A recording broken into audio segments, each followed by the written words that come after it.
الحمد لله نحمده ونستعينه ونستغفره ونؤمن به ونتوكل عليه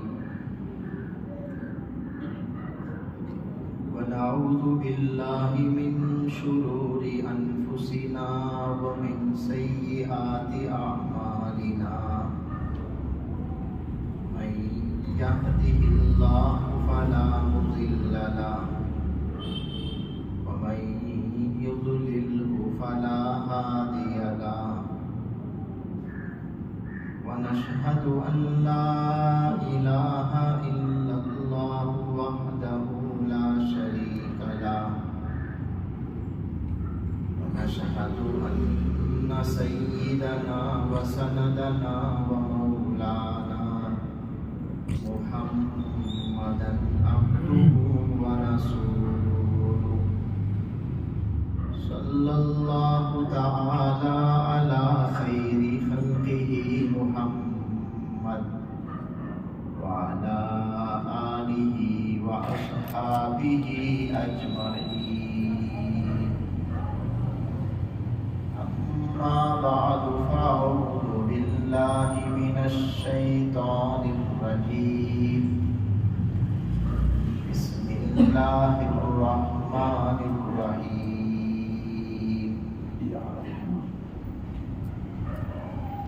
لن تنالوا البر حتى تنفقوا مما تحبون صدق الله مولانا العظيم. بزرگان محترم، برادران اسلام، عزیز دوستو،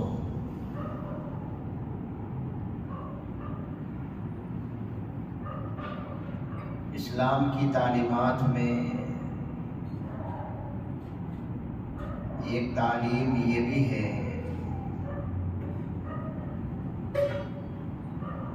کہ اللہ کے راہ میں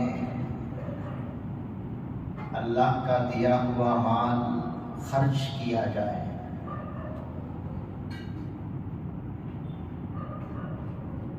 نماز پڑھنا یہ بھی ضروری،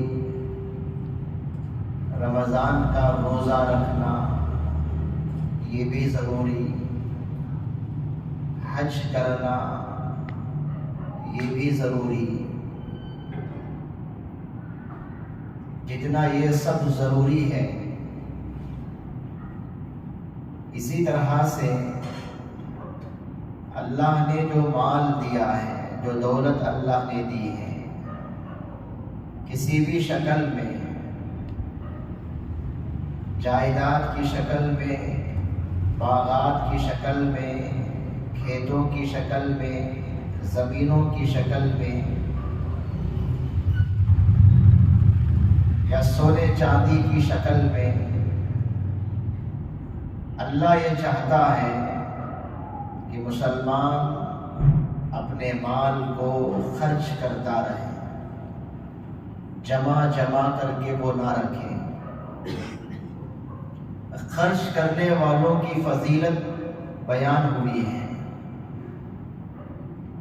تقوی والوں میں شمار کیا گیا. وَمِمَّا رَزَقْنَاهُمْ يُنْفِقُونَ. تقوی والے وہ ہیں جو نماز پڑھتے ہیں، نماز قائم کرتے ہیں، غیب پر ایمان رکھتے ہیں. انہیں جو دیا گیا اس میں سے وہ خرچ کرتے ہیں. خرچ کرنے والوں کو تقوی والا کہا گیا. اور جو خرچ کرتا ہے اس کے بارے میں بشارت یہ دی گئی کہ اس کا مال بڑھتا ہے، اس کا مال گھٹتا نہیں ہے، اس کے مال میں برکت ہوتی ہے، اس کی دولت میں برکت ہوتی ہے. اور جو خرچ نہیں کرتا، جمع کر کے رکھتا ہے، اس کے لیے وعید آئی ہے. وَيْلٌ لِكُلِّ هُمَزَةٍ لُمَزَةٍ الَّذِي جَمَعَ مَالًا وَعَدَّدَهُ. یہاں اللہ تعالیٰ نے ویل بیان کیا،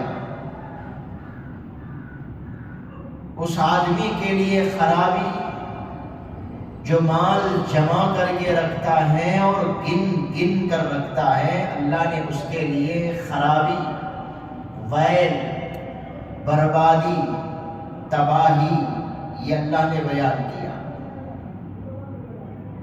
تو اللہ چاہتا ہے کہ مسلمان جسے اللہ نے مال دیا، جسے اللہ نے دولت دی، جسے اللہ نے سب کچھ دیا، جو کچھ ہے وہ ہمارا نہیں ہے، وہ اللہ کا دیا ہوا ہے۔ دولت وہ اللہ نے دیا ہے، مال وہ اللہ نے دیا ہے، سب کچھ جو کچھ ہے وہ اللہ کی عطا ہے، اللہ کا دین ہے۔ اسی لیے بارہا اللہ نے یاد دلایا وَمِمَّا رَزَقْنَاهُمْ، جو ہم نے دیا اس میں سے خرچ کرو۔ یہ مت سوچو کہ یہ مال میرا ہے، یہ دولت میری ہے، یہ زمین میری ہے، یہ جائیداد میری ہے، یہ مت سمجھو، یہ سمجھو کہ یہ اللہ کی عطا ہے۔ اللہ اس میں سے کچھ پوچھتے ہیں، خرچ کرنے کا حکم دیتے ہیں۔ آدمی بخیل کب ہوتا ہے؟ جب یہ سوچتا ہے کہ میرا ہے، یہ مال میرا ہے، یہ دولت میری ہے، یہ زمین میری ہے، یہ سب کچھ میرا ہے۔ جب یہ سوچتا ہے تو آدمی بخیل ہوتا ہے۔ اور جب یہ سوچنے لگے کہ یہ میرا نہیں ہے، یہ اللہ کی عطا ہے، اللہ کا دین ہے، اللہ کا فضل ہے، اللہ نے دیا ہے، تو اللہ کے راستے میں اسے خرچ کرنا چاہیے، غریبوں میں اسے بانٹنا چاہیے، یتیموں میں اسے تقسیم کرنا چاہیے، نیک کاموں میں اسے لٹانا چاہیے۔ یہ احساس ہوگا، یہ خیال آئے گا۔ خرچ کرنے کی کئی شکلیں ہیں۔ نصاب کا کوئی مالک ہے تو سال میں ایک مرتبہ زکوٰۃ کے راستے سے خرچ کرنا، یہ بھی خرچ کرنا ہے۔ راستہ چلتے ہوئے ایک مسکین نے ہاتھ پھیلایا، محتاج ہے، غریب ہے، اس کے ہاتھ میں کچھ پیسے رکھ دینا یا اسے روٹی دلا دینا، یہ بھی خرچ کرنا ہے، یہ بھی خرچ ہے۔ اور اسی طرح سے ایک اور خرچ ہے جو اسلام کی خصوصیت ہے، خاص اسلام میں وہ ہے، کسی اور میں وہ نہیں ہے۔ وہ کیا ہے؟ وقف کرنا، جائیداد کو وقف کرنا، زمین کو وقف کرنا، باغ کو وقف کرنا، کھیت کو وقف کرنا، مسجد کے لیے زمین کو وقف کرنا، قبرستان کے لیے زمینوں کو وقف کرنا، مدرسوں کے لیے زمین کو وقف کرنا۔ وقف کی یہ ایک قسم ہے، یہ اسلام کی خصوصیت ہے۔ امام شافعی علیہ الرحمہ نے فرمایا اسلام آنے سے پہلے وقف کا رواج نہیں تھا۔ وقف کیا چیز ہے کسی کو نہیں معلوم۔ اسلام آ کر کے سب سے پہلے وقف کی بنیاد ڈالی، وقف کا طریقہ کار اسلام نے پیش کیا، جو کہ اس میں بہت سارے فائدے ہیں۔ وقف میں بہت سارے فائدے ہیں۔ وقف کو اس لیے اسلام نے ایجاد کیا کہو یا بنیاد رکھی کہو، اس کی وجہ کیا ہے کہ آدمی اگر کسی مسکین پر کوئی صدقہ کرتا ہے، خیرات کرتا ہے، تو کیا ہوگا؟ جس وقت میں خرچ کیا بس اس وقت میں اسے ثواب مل گیا، اس محتاج کی ضرورت پوری ہو گئی۔ جس لمحے اس نے خرچ کیا وہ ثواب اسے مل گیا اور سامنے والے غریب کی ضرورت پوری ہو گئی۔ پھر وہ بھوکا ہو گیا، دینے والا موجود نہیں رہا یا دینے والے کا انتقال ہو گیا، تو اب اس کے لیے کوئی ثواب نہیں ہے، اس کی وہاں ضرورت پوری نہیں ہو رہی ہے۔ اسلام نے یہ سوچا، رسول اللہ صلی اللہ علیہ وسلم نے یہ خیال کیا کہ کوئی ایسا ایک طریقہ ہونا چاہیے کہ دینے والے کو ثواب مرنے کے بعد بھی ملتا رہے۔ اور جسے دیا گیا ہے اس کی ضرورت ہمیشہ ہمیشہ پوری ہوتی رہے، اس کے لیے رسول اللہ صلی اللہ علیہ وسلم نے وقف کا ایک نظام بنایا، وقف کا طریقہ اللہ کے نبی نے سمجھایا کہ دینے والا دے دے، مرنے کے بعد بھی اسے ثواب ملتا رہے، اور جسے دیا گیا ہے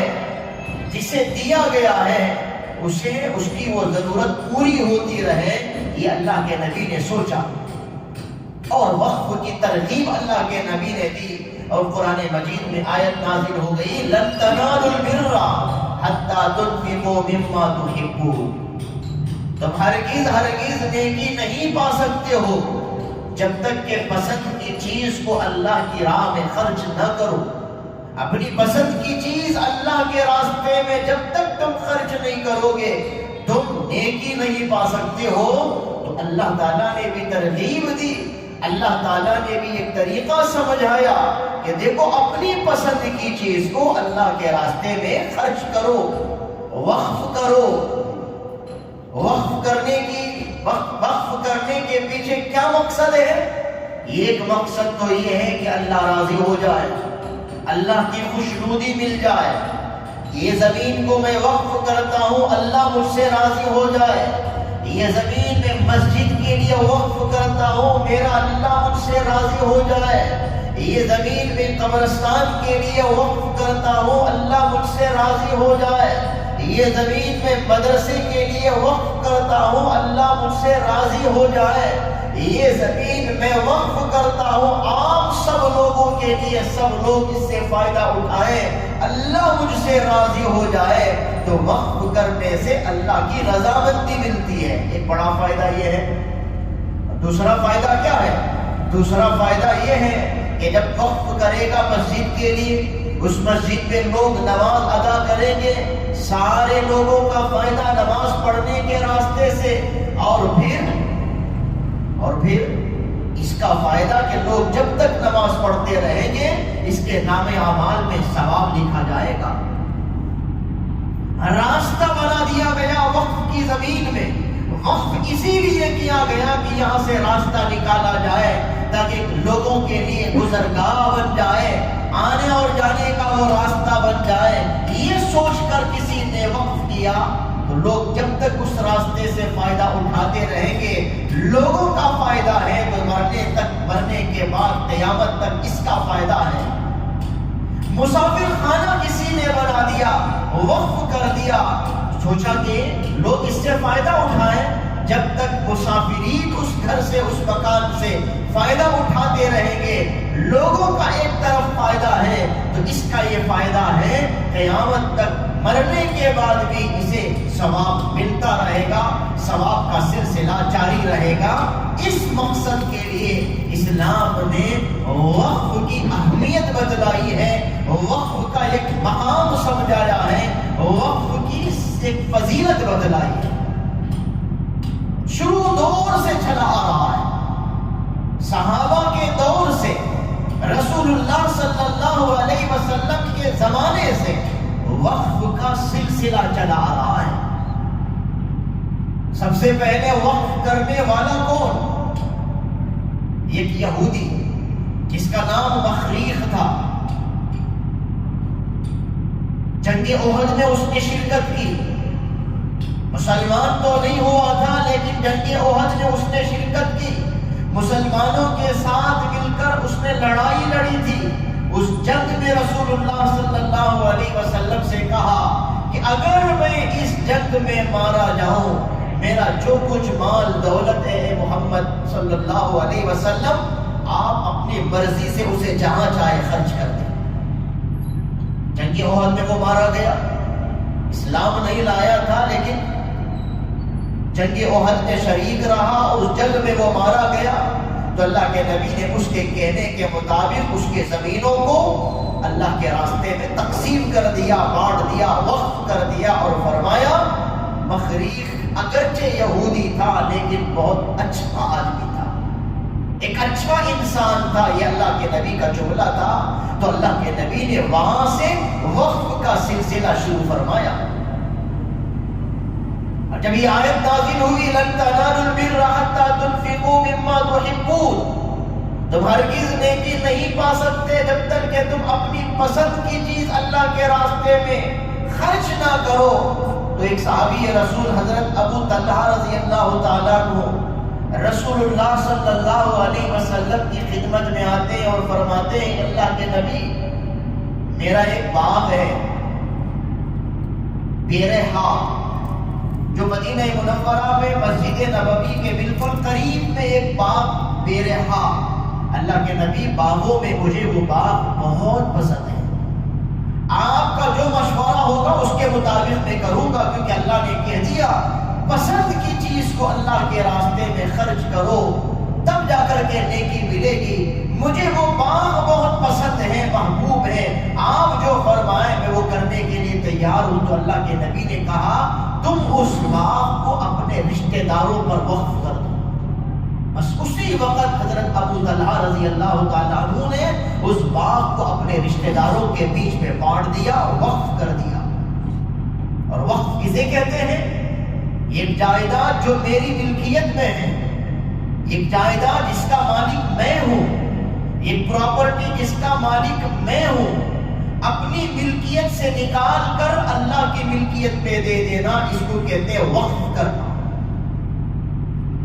ایک مرتبہ وقف کر دینے کے بعد اپنی ملکیت سے نکال کر اللہ کی ملکیت پہ دے دینے کے بعد اب میرا اس زمین سے کوئی تعلق نہیں رہے گا، میرا اس جائیداد سے کوئی تعلق نہیں رہے گا، میں نہ بیچ سکتا ہوں، میں نہ کسی کو ہدیہ دے سکتا ہوں، میں نہ کسی کو استعمال کے لیے دے سکتا ہوں، بس وہ چیز اللہ کی ہو گئی، میں بھی نہیں بیچ سکتا، کوئی اور بھی نہیں بیچ سکتا، کیونکہ وہ اب میری نہیں رہی، ہمارا نہیں رہا، بلکہ وہ تو اللہ کا ہو گیا، اللہ کی ملکیت میں ہم نے اس کو دے دیا، اللہ کے اونرشپ پہ ہم نے اس کو دے دیا، اس کو وقف کرنا کہتے ہیں۔ ابو طلحہ نے یہی کیا، اس باغ کو اپنے رشتہ داروں پر وقف کر دیا، بانٹ دیا۔ حضرت عبداللہ بن عمر رضی اللہ تعالیٰ عنہ رسول اللہ صلی اللہ علیہ وسلم کے پاس آتے ہیں، کہتے ہیں اللہ کے نبی، اللہ تعالیٰ نے تو کہہ دیا ہرگز نیکی نہیں پا سکتے جب تک کہ اپنی پسند کی چیز کو خرچ نہ کرو۔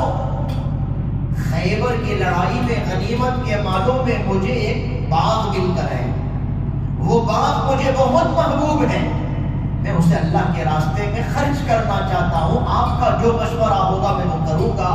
تو اللہ کے نبی نے کہا اصل کو روک لو، پھلوں کو اللہ کی راہ میں دے دو۔ اصل کو روک لو یعنی زمین تمہاری رہے گی، اس پہ جو درخت ہے وہ تمہارے رہیں گے، لیکن ایک پھل تم استعمال مت کرو، سارے پھل اللہ کے راستے میں دے دو۔ تو ایسا ہی کیا حضرت عبداللہ بن عمر رضی اللہ تعالیٰ عنہ نے، زمین تو ان کی رہی، لیکن جب بھی کوئی پھل اس میں آتا تو حضرت ابن عمر رضی اللہ تعالیٰ عنہ اسے یتیموں میں بانٹ دیتے، مسکینوں میں بانٹ دیتے، غریبوں میں اس کو تقسیم کر دیتے۔ اس کو کہتے ہیں وقف کرنا۔ تو اللہ کے نبی کے زمانے سے یہ سلسلہ چلا آ رہا ہے۔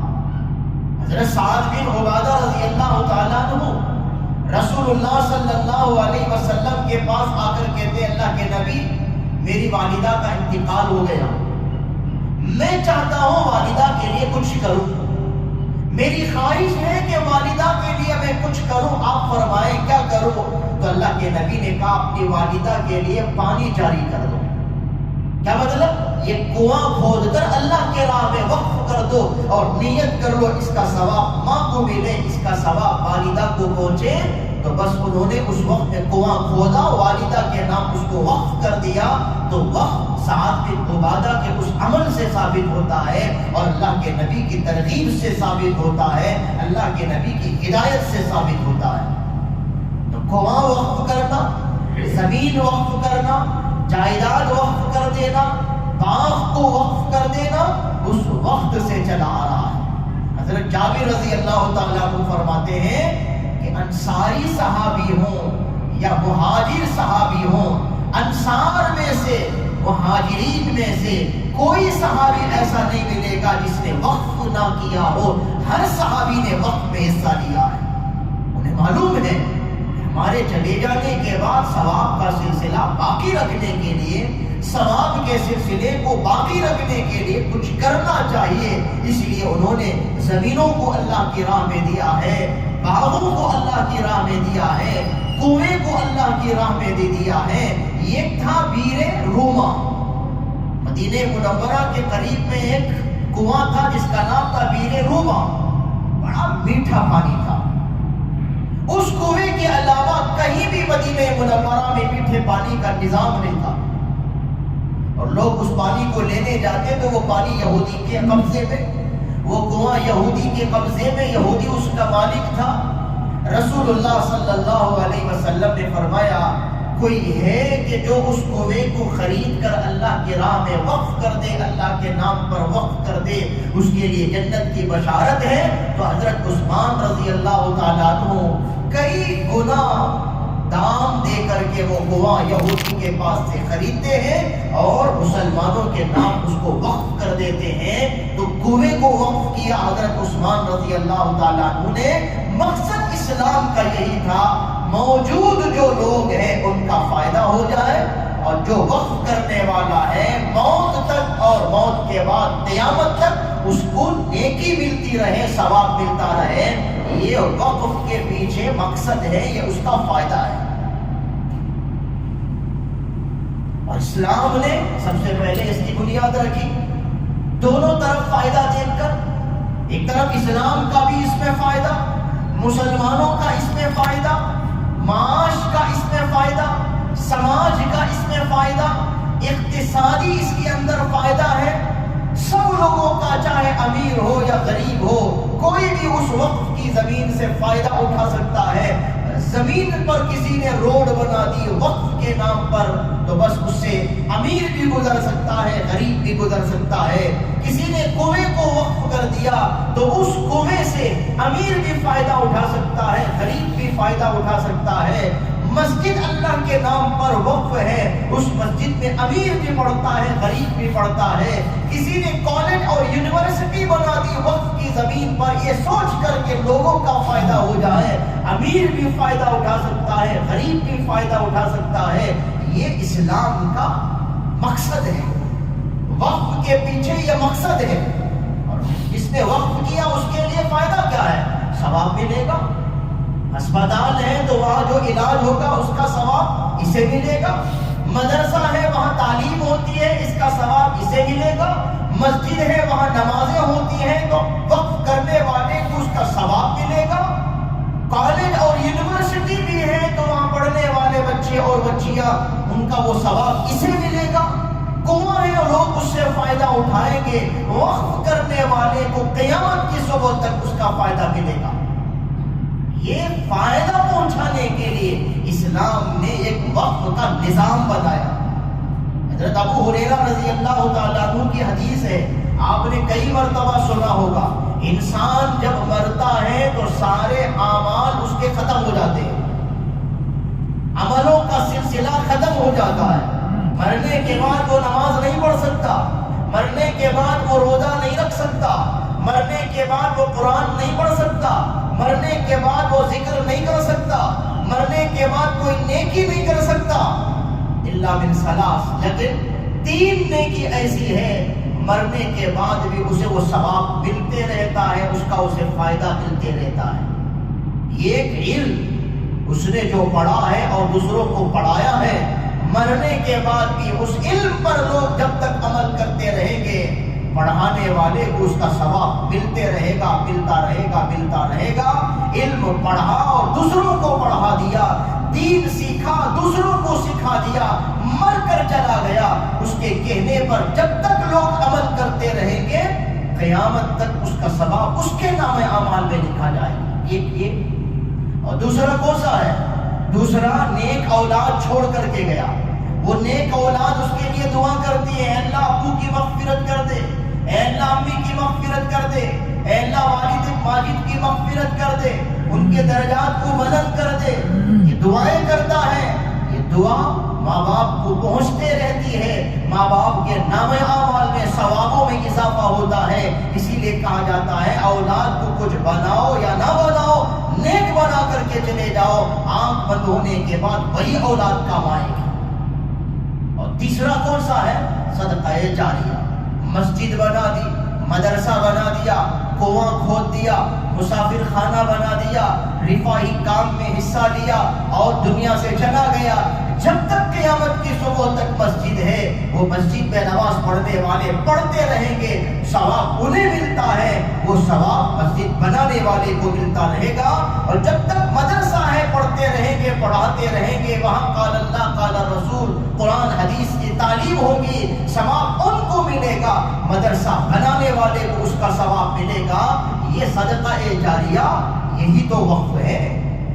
اسلام نے اس کی بنیاد رکھی ہے، اسلام نے اس کا نظام بنایا ہے۔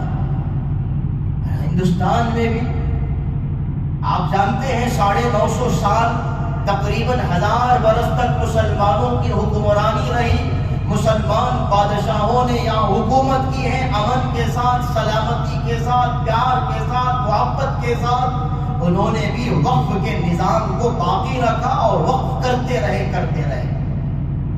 فیروز شاہ تغلق، اس نے کئی زمینوں کو وقف کیا، کئی زمینوں کو اس نے وقف کیا مسلمانوں کے لیے، ہندوستان کے سماج کے لیے، معاشرہ کو اور سماج کو، اقتصاد کو صحیح کرنے کے لیے، مضبوط کرنے کے لیے، مستحکم کرنے کے لیے اس نے وقف کیا، کئی زمینوں کو اس نے وقف کیا۔ اسی طرح سے شیر شاہ سوری اور حضرت عالمگیر رحمت اللہ علیہ نے بھی کئی زمینوں کو انہوں نے وقف کیا۔ مدرسہ ہے، مدرسے کے لیے کئی زمینیں، تاکہ یہ زمینوں کا فائدہ مدرسے کو پہنچتا رہے اور مدرسہ مضبوط رہے۔ مسجد بنائی تو مسجد کے تحت میں کئی زمینیں، تاکہ مسجد کا سارا خرچ ان وقف کی زمینوں سے پوری ہوتی رہے، وقف کی زمینوں سے مسجد کو فائدہ ملے، وقف کی زمینوں سے قبرستان کو فائدہ ملے، وقف کی زمینوں سے مدرسے کو فائدہ ملے۔ اس طرح سے نظام ہندوستان میں بنا کر کے گئے ہمارے وہ اسلاف، ہمارے وہ بڑے۔ جب سے انگریز نے ہندوستان میں قدم رکھا، اپنے نامبارک منحوس کو قدم رکھا، اس کی نظر مسلمانوں کی اوقاف کی زمینوں پر پڑی۔ اس نے سوچا، اس نے پلاننگ کی، کسی طرح سے ان اوقاف کی زمینوں کو ہڑپ لیا جائے، قبضہ کر لیا جائے۔ اس زمانے سے جب سے انگریز آیا، وہاں سے یہ سلسلہ چلا آ رہا ہے۔ ادھر مسلمان زمینوں کو وقف کرتے، ادھر انگریز اپنے قبضے میں زمینوں کو لیتا، ظلمن لیتا، جبرن لیتا، نئے نئے قانون بنا کر کے اپنے قبضے میں لینے کی کوشش کرتا، وہاں حکومت کی کوئی عمارت بنانے کی وہ سازش رچتا، کوشش کرتا۔ تو مسلمانوں نے احتجاج کیا، مسلمانوں نے احتجاج کیا، آواز بلند کی اور کہا یہ اوقاف کی یہ زمینیں اس کے مالک ہم نہیں، اس کا مالک اللہ ہے۔ کسی بھی صورت میں یہ زمین تمہارے قبضے میں ہم دینے کے لیے تیار نہیں، کیونکہ اس کو بیچا نہیں جا سکتا ہے، اسے کچھ بھی نہیں کیا جا سکتا ہے، اس کا فائدہ سب کے فائدے کے لیے ہے یہ زمین۔ تو اس طرح سے مسلمانوں نے احتجاج کیا۔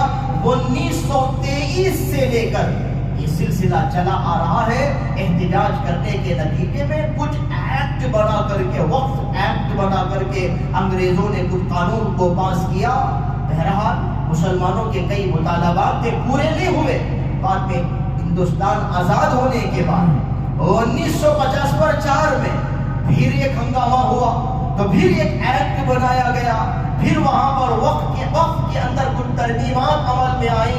پھر 1984 میں پھر کچھ ترمیم ہو کر کے کچھ اور ایکٹ بنایا گیا، کچھ قانون پاس کیا گیا۔ پھر اس کے اندر اور کچھ تبدیلی آنی شروع ہو گئی، اور لوگوں نے قبضہ جمانا شروع کیا، اور لوگوں نے ہڑپنا شروع کیا۔ کئی ایکڑ زمین حکومتوں نے، اس زمانے کے حکمرانوں نے اپنے قبضے میں لے لیا۔ بزرگان محترم، اب جو اندازہ ہے 9 لاکھ کروڑ ایسی زمینیں ہیں جو مسلمانوں کے نام پر، اوقاف کے نام پر ہیں۔ اگر صحیح معنوں میں ہمیں وہ زمینیں مل جائیں، مسلمانوں کو وہ زمینیں مل جائیں، مسلمان ان زمینوں سے فائدہ اٹھانے والے ہو جائیں، غربت نہیں رہے گی مسلمانوں میں، لاچاری نہیں رہے گی مسلمانوں میں، تعلیمی معیار اونچا سے اونچا ہوتا چلا جائے گا اگر صحیح زمانے میں زمینیں ہمیں مل جائے، صحیح معنی میں ان زمینوں کا استعمال ہو جائے، مسلمانوں میں غربت ختم ہو جائے گی، مسلمان جو پسماندہ سمجھا جاتا ہے اچھی حالت میں ہو جائیں گے، ہمارا تعلیمی معیار بلند ہو جائے گا، ہمارے اچھے ہاسپٹل بن جائیں گے، ہماری تعلیم گاہیں وہاں بن جائیں گی، لیکن ہمارے قبضے میں دینے کے لیے تیار نہیں، خرد برد ہوتے رہتا ہے، وہاں چھین جھپٹ ہوتے رہتا ہے، ناجائز قبضے ہوتے رہتے ہیں۔ اور کچھ لوگ ہم میں سے ہی مسلمانوں کا لبادہ اوڑھ کر مسلمان کا نام لے کر کے وہ لوگ بھی وہاں پر اپنا قبضہ جماتے ہیں، جو غلط قسم کے متولیان ہوتے ہیں، اوقاف کی زمینوں کو وہ بھی بیچ دیتے ہیں، حالانکہ اوقاف کی زمینوں کو کوئی بیچ نہیں سکتا ہے، اس کا مالک نہ میں نہ آپ نہ کوئی اور، اس کا مالک تو اللہ ہوتا ہے، اسے کوئی بیچ نہیں سکتا ہے، لیکن کیا کہا جائے، غلط لوگ قبضہ کرتے ہیں اور کچھ غلط لوگ اس کو بیچ ڈالتے ہیں۔ اس طرح سے ہمارے اوقاف کے اوپر یہ ظلم اور زیادتی اور یہ زبردستی چلی آ رہی ہے۔ اب ایک نیا مسئلہ شروع ہو گیا ہے، یہ 2024 کے اس الیکشن کے بعد سے موجودہ حکومت ایک بل لانا چاہتی ہے، ایک بل پاس کرنا چاہتی ہے اوقاف کے تعلق سے، اوقاف کے تعلق سے ایک بل پاس کرنا چاہتی ہے، اور نعرہ کیا ہے، اگر یہ بل پاس ہو جائے اس میں مسلمان بچوں کے کا فائدہ ہے، مسلمان بوڑھوں کا فائدہ ہے، مسلمان عورتوں کا فائدہ ہے، ہم بس ان کے فائدے کو دیکھ کر کے یہ چیز ہم لانا چاہتے ہیں، اس کے اندر یہ کر کے انہوں نے کچھ پارٹس بنا دیا ہے، کچھ قانون اس کے اندر انہوں نے درج کر دیا ہے، جو سراسر بزرگان محترم ہمارے بڑوں نے اکابر نے ساری پوائنٹس کے اوپر انہوں نے نظر رکھی، تو دیکھتے ہیں کیا حکومت کی نیت صحیح نہیں ہے، اوقاف کے تعلق سے اس بل کو لانے کے تعلق سے موجودہ حکومت کی نیت صحیح نہیں ہے، موجودہ حکومت اس میں خرد برد کر کے اسے اپنے قبضے میں لے کر اسے ہڑپنا چاہتی ہے یا اسے بیچ دینا چاہتی ہے، ہم کو بے دخل کرنا چاہتی ہے، اس کی کئی خرابیاں ہیں۔ اس میں پہلی بات کیا ہے، آپ ذرا غور کریں، غور سے اس کو سمجھیں، اس بل کی جو پہلی بات ہے وہ یہ ہے کہ اوقاف کی جتنی زمینیں ہیں اور اس کا جو بورڈ ہے، اس بورڈ کا جو سی ای او جو ہوتا ہے وہ کون ہوگا، ایک غیر مسلم ہوگا۔ حالانکہ آج تک اوقاف کے جتنے چیئرمین ہوتے ہیں یا سی ای او ہوتا ہے یا جتنے ممبران ہوتے ہیں وہ سب مسلمان ہوا کرتے ہیں، لیکن اب یہ دخل کیا دینا چاہتے ہیں، سی ای او اسی طرح سے چیئرمین اسی طرح سے اس کے ممبران وہ سب غیر مسلم ہوں گے، غیر مسلم اور مسلمانوں کا ایک جوڑ بٹھا کر کے وہ ایک بورڈ بنایا جائے گا، یہ قانون وہ لانا چاہتے ہیں۔ اکابر کی طرف سے یہی سوال ان سے ہوتا ہے، بھئی آپ کے مذہبی ادارے ہیں، آپ کے مذہبی اداروں میں آپ صرف اپنے مذہب والوں کو رکھتے ہیں، تو پھر ہماری اوقاف کی یہ زمین ہمارا ایک مذہبی ادارہ ہے، آپ اس میں آنے کی کیوں کوشش کرتے ہیں، غیر مسلم کو یہاں داخل کرنے کی آپ کیسی سوچ سکتے ہیں؟ ضرور اس کے پیچھے کوئی مقصد ہے، آج اوقاف کا ممبر بنے گا، آج اوقاف کا چیئرمین بنے گا، آج اوقاف کا سی ای او بنے گا، آج اوقاف کی زمینوں کا کوئی حصے دار بنے گا، تو کل کیا ہوگا، اوقاف کی زمین پہ یہ مسجد ہے، مسجد کے ممبروں میں ایک ممبر غیر مسلم ہوگا، یہ بھی بول سکتے ہیں، مسجد کا متولی غیر مسلم ہوگا، یہ بھی بول سکتا ہے، مسجد کا کوئی نائب متولی، کوئی صدر، کوئی سیکریٹری یہ غیر مسلم ہوگا، یہ قانون بھی لا سکتے ہیں آئندہ چل کر اگر ہم اس کو تسلیم کر لیں گے تو۔ اس لیے یہ بالکل سراسر غلط ہے، اکابر اسے قبول نہیں کر رہے ہیں، اکابر کہتے ہیں یہ غلط اور یہ خراب نیت پر، غلط نیت پر مبنی قانون ہے، ہم اس کو تسلیم نہیں کر سکتے۔ یہ مقصد ہے آج یہ جو بل لانے کی کوشش ہے اور اس بل کو جو ہم اپوز کر رہے ہیں، اس پر جو ہم آبجیکشن کر رہے ہیں، اس کے پیچھے یہی مقصد ہے کہ نہیں، یہ غلط نیت پر مبنی ہے، یہ غلط نیت پر یہ اس کی بنیاد ہے، ہم اس کو تسلیم نہیں کر سکتے ہیں۔ اور بل کا وہ دوسرا جو قانون ہے، اس قانون میں کیا ہے، اس قانون میں یہ ہے وقف ہونے کے لیے باقاعدہ اس کو رجسٹر ہونا چاہیے، زبانی وقف نہیں چلے گا۔ وقف ہونے کے لیے اس کو باقاعدہ رجسٹرڈ ہونا چاہیے، زبانی وقف نہیں چلے گا۔ اب ذرا سوچیں، بالکل شریعت اسلام کے خلاف قانون ہے، کیونکہ شریعت اسلام زبانی وقف کو بھی وقف تسلیم کرتی ہے۔ اگر کوئی بیٹھے بیٹھے کہے کہ میری یہ زمین اللہ کے نام پر وقف ہے، بس وہ وقف ہو گیا، بعد میں چل کر وہ کاغذات وغیرہ بنائے گا۔ لیکن زبان سے اگر کوئی کہتا ہے میری زمین اللہ کے نام پر وقف ہے، تو بس زبان سے کہنے پر اس کی وہ زمین وقف شمار ہوتی ہے۔ لیکن یہ قانون کیا ہے؟ رجسٹر ہونا پڑے گا، کاغذات ہو تو وہ وقف ہے، ورنہ وہ وقف نہیں ہے۔ تو اس کے پیچھے مقصد کیا ہے؟ پہلے زمانے میں 1000 سال سے جتنی زمینیں وقف تھی وہ سب کیسے وقف ہوئی؟ زبانی تو وقف ہوئی۔ اس زمانے میں رجسٹر کا کوسا رواج تھا، اس زمانے میں کاغذات کی بھرپائی کہاں ہوتی تھی؟ تو کئی زمینوں کو یہ کہہ کر کے یہ لوگ اپنے قبضے میں کر لیں گے کہ یہ وقف نہیں ہے، کیونکہ اس کا پیپر نہیں ہے، اس کے کاغذات نہیں۔ تو پھر کیا ہوگا؟ کئی پرانی مسجدیں حکومت کی تحویل میں چلی جائیں گی، یہ کہہ کر کے مسجدوں کو قبضہ کر لیں گے اس کا کوئی کاغذ نہیں ہے، اس کا کوئی پیپر نہیں ہے، اس کے بارے میں کوئی کہا نہیں جا سکتا کہ یہ وقف ہے کہ کیا ہے۔ تو مسجدوں کو اپنی تحویل میں وہ لوگ لے سکتے ہیں، اپنے قبضے میں لے سکتے ہیں، یہ اس کی خرابی ہے۔ اور تیسرا جو قانون اس کے اندر یہ ہے کہ کوئی آدمی وقف کرنے کے لیے اسلام میں اس کی عمر 5 سال ہو گئی، یعنی 5 سال سے زیادہ وہ مسلمان ہے تو وقف ہوگا۔ کیا مطلب یہ ہے کہ اگر کوئی آج مسلمان ہوا، 1 سال پہلے مسلمان ہوا، نو مسلم ہے، اس نے سوچا کہ میں اپنی کوئی زمین اللہ کے نام پر وقف کروں، اس کا وہ وقف نہیں ہے، کیونکہ ابھی مسلمان ہو کر 5 سال نہیں ہوا۔ یہ بھی شریعت کے بالکل خلاف۔ جب ایک شخص مسلمان ہو گیا، خوشی سے مسلمان ہوا، خوشی سے وہ وقف کرنا چاہتا ہے، تو نیکی کرنے سے کون روکنے والا؟ نیکی کرنے سے اسے کیوں روکا جاتا ہے؟ جبکہ اسلام میں کیا ہے؟ ابھی آپ نے سنا ایک یہودی مخریق نامی، اس نے وقف کیا تو اللہ کے نبی نے اس کے وقف کو قبول کر لیا۔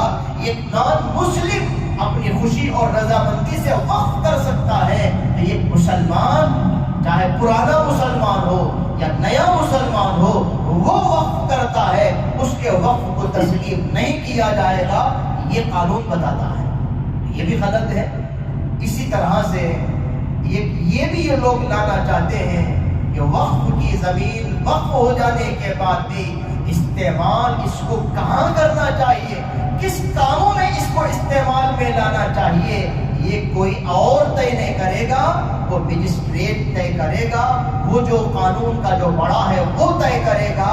بزرگان محترم، کہاں خرچ کرنا ہے، کہاں استعمال کرنا ہے، ہماری کتابوں میں سارے مسائل موجود ہیں، ہماری کتابوں میں سارے مسئلے موجود ہیں، لیکن اب یہ کہتے ہیں ہم طے کریں گے وقف کی زمین کو کہاں استعمال کرنا ہے، کہاں استعمال نہیں کرنا ہے۔ تو در پردہ اس کے پیچھے بھی ان کی نیت یہی ہے کہ وہ زمینیں مسجد کے لیے نہ رہے، وہ زمینیں مدرسوں کے لیے نہ رہے، وہ زمینیں مسلمانوں کے فائدے میں نہ رہے، ہم اپنی مرضی سے اس کو استعمال میں لے کر کے آئے۔ یہ اس کے پیچھے نیت ہے، یہ مقصد ہے۔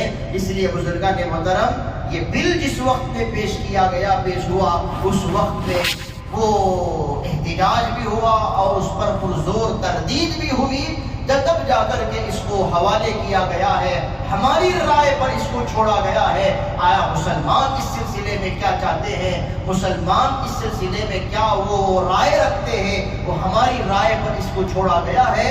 تو مسلم پرسنل لا بورڈ کی طرف سے، ہمارے اکابر کی طرف سے یہ ہدایت ہے کہ ہم فوراً ای میل کے ذریعے سے اس اعتراض کو ہم وہاں بھیج دیں، تاکہ ہم سمجھ میں آ جائے کہ مسلمانوں کی رائے بھی یہی ہے کہ جو وقف بورڈ ہے، اب تک جو قانون ہے، اب تک جس لا کے ذریعے سے وہ چلا آ رہا ہے، ہم اس سے مطمئن ہیں، ہمیں اور مزید کوئی بورڈ کی ضرورت نہیں، مزید کوئی قانون کی ضرورت نہیں، نئے بل لانے کی ہم ضرورت محسوس نہیں کرتے، ہم اعتراض کرتے ہیں، ہم اس کی پرزور تردید کرتے ہیں۔ ای میل کے ذریعے سے ہر مسلمان کی ذمہ داری ہے وہ میسیج بھیج دے۔ اب وہ ای میل کے ذریعے سے بھیجنے کا طریقہ کار کیا ہے؟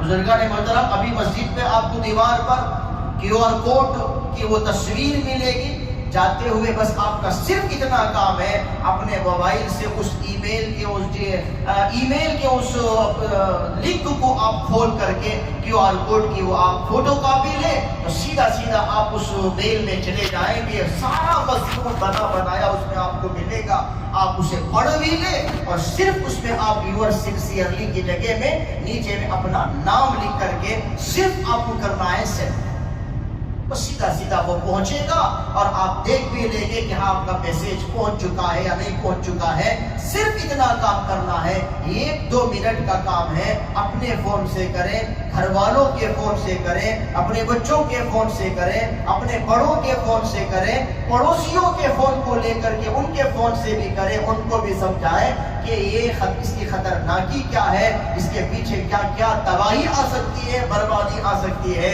ایک دن وہ آ سکتا ہے